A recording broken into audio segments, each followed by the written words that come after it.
Welcome back in, everybody. Thanks for hanging out. Sports Take, JAKIB Sports YouTube Network. D-Gun, Rob Ellis. Let's hit the like button if you could, friends. All right. Eagles, Derek. A couple things. It seems like, Nick Sirianni wasn't really trying to evade the question. It sounds like Kevin Byard's going to play a ton this weekend. And rightfully so. And I'm glad. When you delete Terrell Edmonds and you bring in somebody like that, you want him to play now. Yeah. Obviously, his durability is not in question. His experience and his accolades that come with him are highly coveted. You put him back there, and I saw where Reed Blankenship was a full participant in practice yesterday. So you got Bradbury and Slay in the corners. You got Byard along with Blankenship. That's a complete secondary. That secondary now looks a whole lot better. And you can still sprinkle in, Sidney Brown is healthy again. You got Job. Keely Ringo, hasn't waited his turn yet. Eli Ricks is going to get a few, going to spell some people here and there. I like the experience now back there with the youth rotation. The young guys have had to get some experience out of necessity, and they've held up fairly decent for young guys who are still learning their way in the NFL. Now you add a guy like Byard back there who's an every down player. You're not taking him or Blankenship out if Blankenship's healthy. That's a really good secondary now to go along with that rotation of defensive front people there. We thought the back end, and we saw the back end of the defense being somewhat of a sieve at times in the passing game. I think Byard being back there helps solidify that in a big way. I agree with you. Look, I agree. I think we're going to see him a lot. I think he'll be implemented quickly. He's a smart guy. Deshaun Desai is a smart guy. They will make this thing work. I think we'll see him in there. But let's follow up here on what's happening with this defense, Gunner. So basically allowed 10 points to the Dolphins last week. The previous week, 12 points to the Jets. I didn't see this coming, especially with the injuries. This has been on the heels of them losing some guys on the defensive side for sure. But I think we're seeing the pass rush affect other teams in a big way. The ability to stop the run, which they're the best team in football at, is affecting teams in a very positive way for the Eagles. And credit where credit's due, the young guys are coming on. They really are. Eli Ricks, these guys are coming on and starting to hold their own here against really good competition. And, they're going to get a guy this week who always gives the Eagles fits in Terry McLaurin. But it's not just McLaurin. It's Debo. Brown had a good game against them last time. So yes, he did. We'll find out, more because this team put up 31 points on the Eagles the last time they played. No question about it. It's a division game. You can throw all the analytics out of division games because there's always the unexpected that's going to occur. To me, Washington has played worse since they met the Eagles earlier in the season. They got in-house grumbling. They have a lot of things to work on. Young Sam Howell played well against them. No question about it. I was surprised, to be honest with you, when you consider that Washington offensive line, I was surprised, even though Sam Howell ran for 40 yards, that Washington was able to run for 100 yards on this Eagles defense. Yeah. To be honest with you. It didn't kill them, but it was effective enough. Their running game was effective enough to allow them to open things up in their passing game. And in that game, Sam Howell completed passes to 9 different receivers, so he spread the wealth in a lot of ways. A.J. Brown had a monster game against them. I expect that to be the case again this week. I think they can run on Washington. It won't be easy because that's one area Washington's defense has shined in terms of run defense. But there's no way I see the Eagles losing this game. Washington has too much going against it. They've lost 4 of their last 5. They've given up big chunks of points, except to the Giants. They've given up a lot of points. It looks like their offensive line is getting worse instead of better. Unless some major injuries occur on the Eagles, I can't see Washington winning this game. I really can't. Yeah. Look, I got you. I don't either. You worry in any way, shape, or form about them coming off a big win over the Dolphins and the Cowboys on deck? Nope. Yeah. This team's too smart. Team's too smart. They understand it's a week-to-week process. They get it. I think this is one of the most focused teams in the NFL. They take nothing for granted. What they did the past week is behind them. They celebrated. They enjoyed for 24 hours. Now it's time to move on. They're very meticulous when it comes to that. Mhm. And they will tell you, as good as they are, you can look what happened against the Jets. That's just a reminder. You cannot afford to look past anybody. Mhm. You can't. That's the beast in the National Football League. The lesser teams bite up and bite good teams at any given moment. It just happens. Look through the first 7 weeks of the NFL and look at some of the shockers we've seen across the board in the NFL. There's no way they'd look past Washington, even though it's back-to-back division games. Yeah. Dallas will get here when Dallas gets here. That's the way they're going to look at this thing. Yeah, and that's just who they are under Nick Sirianni too. Like Yes. there's not a look ahead. Honestly, they just don't do it. They're prepared every single week.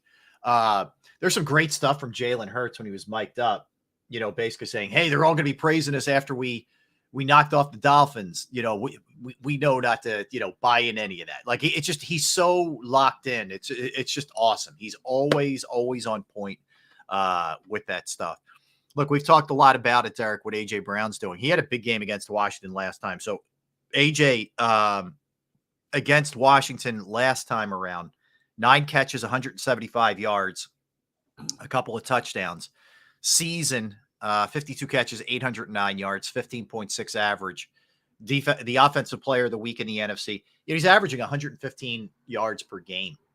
That's, it's a pretty healthy number every single week. It's hard to do. If you look at that 15.6, you prorate it over 17. That's a lot. It's a lot of yards, man. A lot of yards. This would go down if he doesn't get hurt as the greatest offensive season in an Eagles wide receiver by an Eagles wide receiver in history, by far. Yep, no question. I look at AJ Brown. AJ Brown's going to feast this Sunday.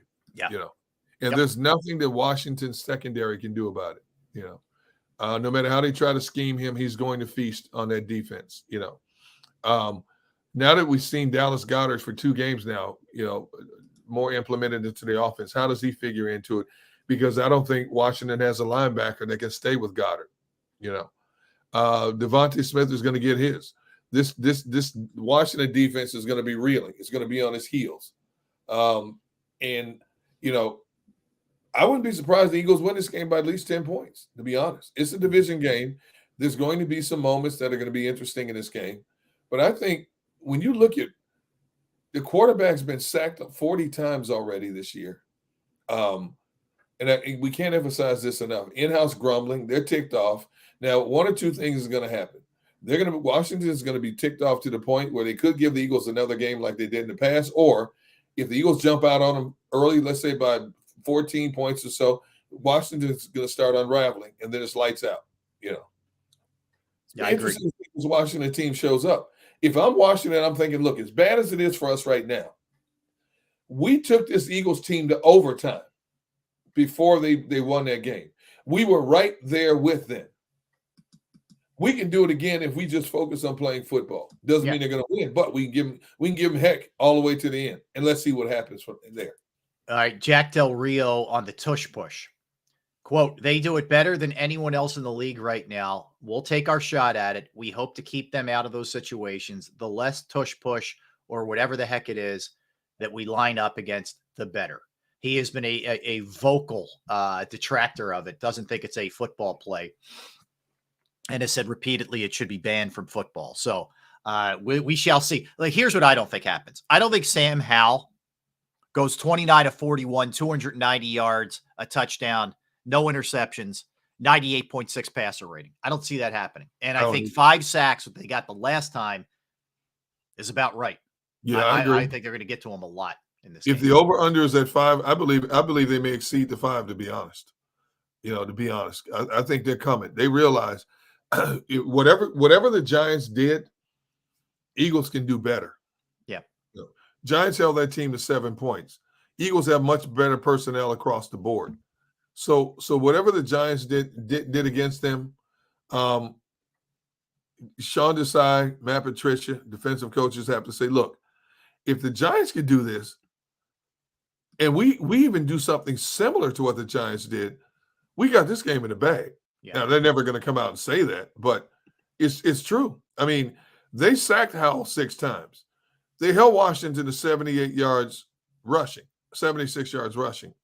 McLaurin had 6 catches for 90 yards. Okay, Terry McLaurin is going to get his. It's just he's that good of a player. I agree. He's a contain, not shut down. You just hope he doesn't kill you. That's it. Exactly. He's going to get his. But the rest of that offense, we can control Logan Thomas, Jahan Dotson, Curtis Samuel. We can control them. Curtis Samuel had 4 catches for only 25 yards. Dotson had 5 catches for 43. Logan Thomas, 4 catches for 51. We can control the rest of that offense. We can take that. We can take care of that. Sam Howell had 0 touchdowns and 1 interception in that game. Tyrod Taylor threw for 279 yards on that Washington defense. Tyrod Taylor.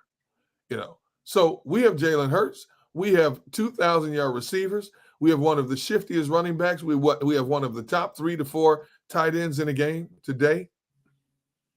Should be academic. Now, you got to play the game, obviously, but should be academic. Yeah. And when you think about this is interesting. So PFF, who does puts out a lot of different, lists on things, put out a list about the top 3 defensive tackles in football. Okay. The greatest this is not rookie or anything like that in the NFC East, excuse me. Jalen Carter's number 1 at a 91.3. Dexter Carter's number 2 at 90.6. And Osa, oh boy, here we go. The pronunciations. Odazuma. I'm sure I got it wrong. 89.7. Good but job. Jalen Carter's number 1 in the NFC East as a rookie. That's pretty awesome. I'm surprised they're those defensive linemen you mentioned.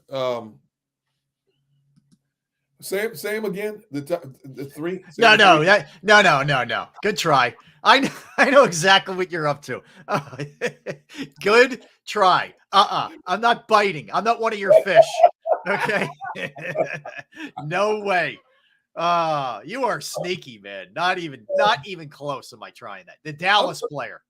I'm honestly surprised one of the Washington D linemen was not on there. I thought this. Yeah, we're Payne and Allen. Yeah.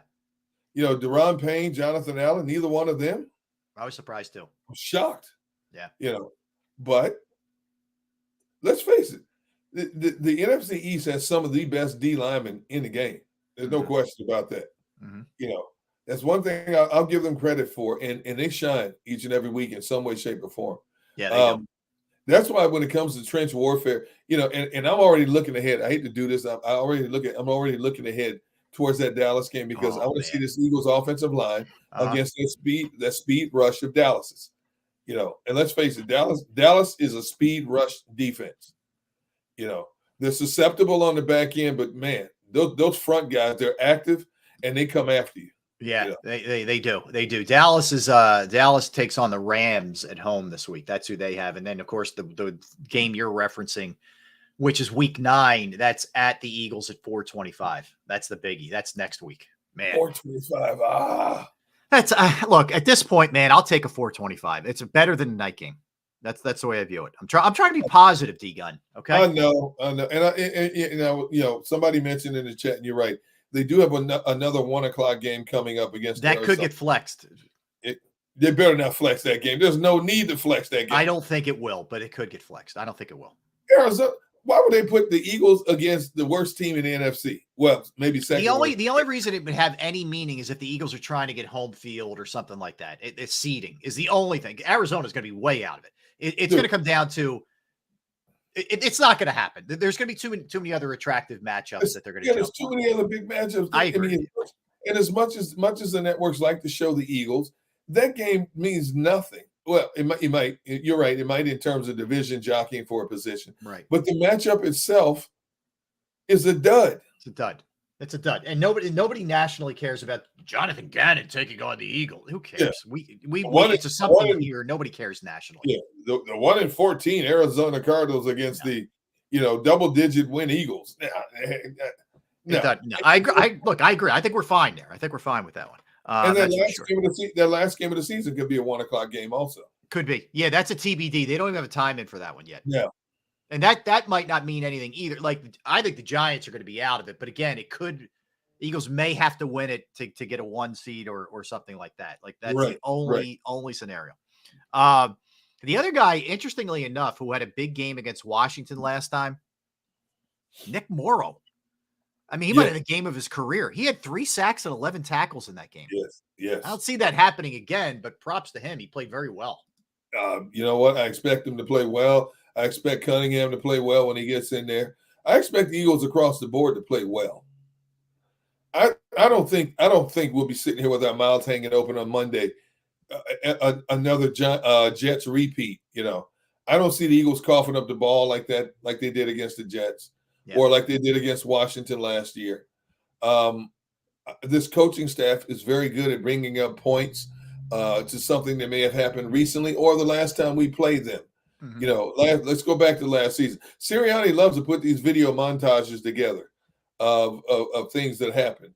I wouldn't be surprised if he puts one together of what they did wrong against Washington and or how close Washington played them the first time this season. Mm-hmm. I don't put that past Sirianni. Absolutely. I agree with you. He's known for these inspirational videos that he shows his players. He always has a pretty good feel for those. Like, there was one point where he felt like they had to lighten the mood up a little bit, and he showed the guys in high school. He was showing like Britton Covey as a quarterback, and whatever. The guy's got a kick out of it. No, he's got a good sense for that. So a couple other, Josh Sweat's another one who deserves some love here for the way that he's playing so far. I mean, I think he's playing at a Pro Bowl level so far. He's been absolutely awesome for them. And deserves a lot of credit for what's going on. Like, the interior guys are making a massive impact, but with Sweat and Reddick on opposing sides, that's a nightmare for defensive coordinators. Yeah. Yes. I love the fact that you can't overplay one side of this Eagles defensive line.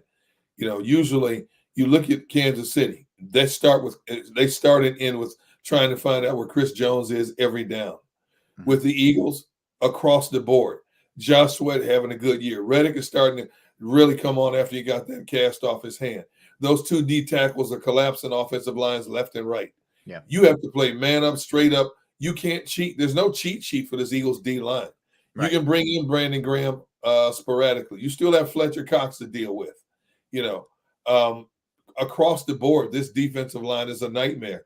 They are so disruptive in terms of not allowing quarterbacks, for the most part, to just stand back there and look down the field until one of their receivers frees himself up. I wish you could have the percentage of how many times opposing quarterbacks stand in the pocket and throw compared to how many times they have to move and throw. Watch that closely in this game Sunday. How often Sam Howell stands back in the unless they shorten up the passing routes, 1, 2, 3, throw. Look how many times Sam Howell will have to move outside of that pocket to get the ball out of his hands, or the Eagles defense forces him to get rid of the ball sooner than he wants because of the constant pressure up front.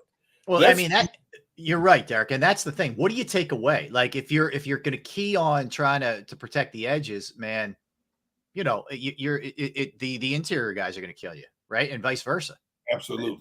That's the great thing about what's going on with these guys. And I'm really impressed, happy that the defense has come on the way that it's come on. And I think Desai deserves a lot of credit there for that, because we talked about it earlier in the week. He had it was a tough little thing. Like, he had a lot of good pieces in place, but he had a lot of new personnel to deal with too. Yes. Yeah, that's a hard thing. And you're also incorporating young guys in there, talented young guys like Jalen Carter, but also young guys who are undrafted. And you didn't expect these guys to be playing. You thought some of these, defensive backs would be on the practice squad, frankly. And integrating all those coaches. You got to integrate a lot of coaches as well to get them on the same page as you. If these coaches come in learning how to coach a certain way, and when you have a new coordinator you're working with, you have to adapt, because he has visions of how he wants his guys to attack up front, how he wants his linebackers to play, how he wants the umbrella at the back end of his defense. So position coaches have to alter their mindset also. That takes time, and it's coming together nicely for this team. Is it a finished product? No. The fact that they go out and get Kevin Byard helps them become a more complete defense. Yes. Yep. Yeah, it does. It's a big move for a big time player who absolutely, he said today, or it was yesterday, I think he said it. He said it was pretty cool waking up to being 6-1. He went from mediocrity in Tennessee to all of a sudden having a shot, and that can reinvigorate guys, man. Just be a game changer for them, attitude wise and outlook. Not that he was not a guy who was dialed in, but that really helps in a big way. There's no question about it. No question. That's a great point by you. Yeah, I'm excited to see what goes on there with him. I think he's going to get a lot of reps. I'm curious to see, how this works with him incorporating some of the young guys. I thought it was good getting Sidney Brown last week, obviously. But the safety spot is an interesting one, and it has been an interesting one. You get Blankenship back. You really should be at your best here at the safety spot. You're going to have Reed was a full participant in practice yesterday, and Byard now, and you're slowly but surely getting healthy too. If you think about it, the injuries yesterday, I'll pull up what the Eagles put out there, which is always good to get those updates from them. But the injury report yesterday, Derek, this is really good. Only one that did not practice is Bradley Roby. Yep. Milton Williams is limited with the heel, and Reed Blankenship was a full participant. That's it. That's the total injury list right there. That's encouraging. When was the last time we saw that? I can't remember. It's been a while. Yes. You're getting healthy. You've got Washington coming up. You've got Dallas coming up, and then you get a breather to really rest up some people and get them ready for what's coming up after that in Kansas City, Buffalo, Seattle, so on and so forth. So, another week and a half to navigate. And hopefully now this Washington game, division game, Dallas game, division game, it's going to be physical. Yeah, because there's a lot at stake. Dallas is right on the heels of the Eagles. Can you imagine if Dallas somebody found a way to pull that game out? They're even with the Eagles. Right. The Eagles got to go to a bye week, licking their wounds from that game. The good thing is that game is in Philly, correct? That first Dallas meeting is in Philly. Correct. So that's huge. That place is going to be electric. No question about it. Can they finally overcome this Dak Prescott mystique? Dak can play mediocre against everybody else, plays like a Pro Bowler against the Eagles. For whatever it's true. reason. It's very true. Unbelievable. Very true. You see this happen in sports with teams and individuals. Some teams, some individuals rise against certain opponents, whereas they play mediocre against everybody else. For Dak, it's always the Eagles. What is he like, 8-3 against the Eagles or something like that? Yeah, I think that's what it is. Yeah. So, and you look at the numbers he put up against them down in Dallas last year. You've got to be on your point. That's why I said the Eagles, they won't overlook anybody. They can't afford to. They know that. As good as they are, they know that. They know who's behind them. They're looking around. Okay, San Francisco's now behind us. Detroit is now behind us. They know what's at stake. Every week is I hate to say this, but every week for these better teams is a must-win situation. I agree with you. All right, let's get a timeout here, D-Gun, and let's come back and we will talk to Keith Pompey. Keith's going to give us the latest on what's happening with the Sixers, Harden update, season preview, outlook, Nick Nurse taking this thing over. There's a lot of intriguing questions regarding the Sixers, and we'll dive into all of them with Keith when we come back. We'll do blocks here, Tone, so I appreciate everybody hanging with us. I want to tell you about Blocks. Yes, Blocks, BLOCS. Did you know that you could spend your PA tax dollars more efficiently? You can fund a scholarship for a student in need and get a 90% tax credit refund. Yes, Blocks is the largest scholarship organization in Pennsylvania, raised $110 million in scholarship dollars last year, all awarded to families who qualify for tuition assistance. Yes, award more than 17,000 need-based scholarships annually. You can direct your scholarship donation to any private or Catholic school in Pennsylvania. Participation in the program is simple, takes only a few minutes. Send your check to Blocks, and they do the rest. It's that simple. Blocks, BLOCS.org/tax credit. Yes, Blocks. 99% of the graduation of their scholarship recipients compared to 64% of a graduation rate for Philadelphia public schools. 96 cents of every dollar raised by Blocks goes directly into the hands of a family who qualifies for tuition assistance. and can only be used for scholarships and tuition. We'll be right back.